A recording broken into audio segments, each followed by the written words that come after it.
Traumatic. 124.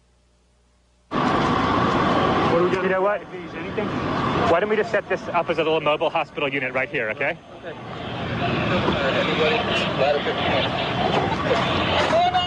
49 battalion gets all units that are available. We'll have a new command post on Murray Street and West Street. Any units available, reported with your roll.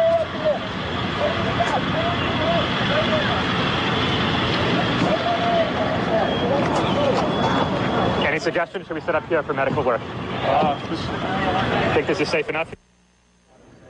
And there we have it. One man's journey, an incredible journey through a day of disaster. That was amateur video from Dr. Mark Heath. Colleen? All right, Jim. Well, disaster relief agencies say they're rushing blood supplies to New York City and to Washington as well. People have been jamming donation centers to help the untold number of victims of these attacks. The American Red Cross says it has 60,000 units of blood in several East Coast cities that it can ship to hospitals in New York City and Washington. Even people on the other side of the country in Los Angeles have been lining up at blood donation centers. Authorities say they will continue to need donations, though, over the next 2 weeks, even longer, we're hearing now, perhaps even a couple of months to replenish their supplies. Officials say the most needed blood types, O positive, O negative. They are the universal blood types that can be transfused into anyone in an emergency. Now, at hospitals throughout the New York area, medical heroics are going on. Michael Oku is standing by at St. Vincent's Hospital and Medical Center, which is one of the trauma centers closest to the World Trade Center. Michael, go ahead. Colleen, they call this the city that never sleeps, and I'm sure that tonight in New York, no one is doing that. And yet, despite that, there's a very eerie silence that's broken across the city tonight, as you can well imagine, only occasionally broken by the sound of emergency medical vehicles. I'm standing in Lower Manhattan, just south of 14th Street, and if you can look just north of me, you can see that police have set up barricades so that no one can come below this part of New York City. And it limits traffic to this part of New York City to just the occasional emergency medical vehicle and to police vehicles. I'm standing just about 2 blocks west of St. Vincent's Hospital, which has been set up as the main trauma and triage center here in New York as of 10:30 last night, which was the time of the last hospital press conference. Officials at St. Vincent's Hospital said that there were 327 patients who had been admitted. 50 to 55 of them were in critical condition, and they also reported, of course, that there were 3 deaths. Most of the victims, they say, had suffered from severe burns. Most of those burns had been burns that were sustained in the face, and there were occasional cases in which patients suffered from cardiac arrest, some from existing conditions which were, of course, triggered by this trauma.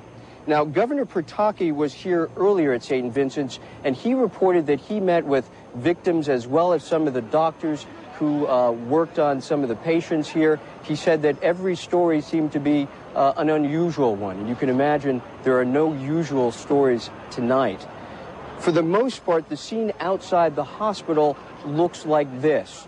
Dozens of men and women in scrubs, under portable lights, waiting, basically gurneys that have been set up, wheelchairs, office furniture covered in sheets as they await more victims, more people whose lives they are hoping to save. That's what the scene looks like outside St. Vincent's Hospital tonight, and what I have to report is probably one of the most eerie nights that I've spent in the city.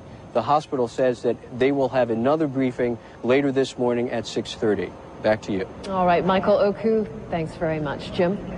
As America came under attack, so too did its financial sector. Wall Street virtually shut down this day because of the attacks in New York City, as well as across the country when all airlines were shut down. President Bush going on television to reassure not only Americans, but others who have an interest, who share in the globalization that has taken place within the financial world. And markets are reacting to the events in the United States yesterday. Let's go to Richard Quest. He joins us from London. Richard.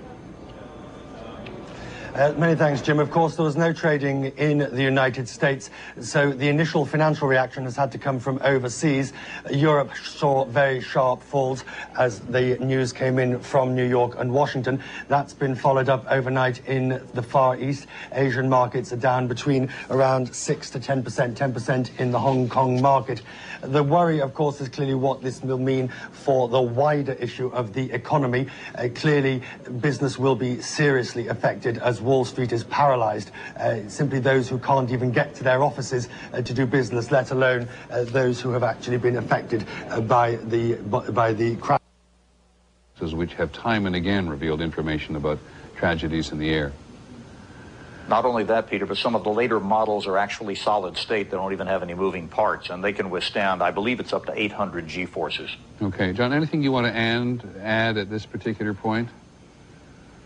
Well, I guess one thing that's probably a little bit out of the area of expertise, but just to echo some of the other things that have been said today, you know, this is an attack on the United States, but it's also an attack on humanity. I feel this very greatly in several different veins, not only as a citizen, but as an Air Force officer, a reservist, and certainly as a member of the airline community, which has been so sorely represented in this fiasco.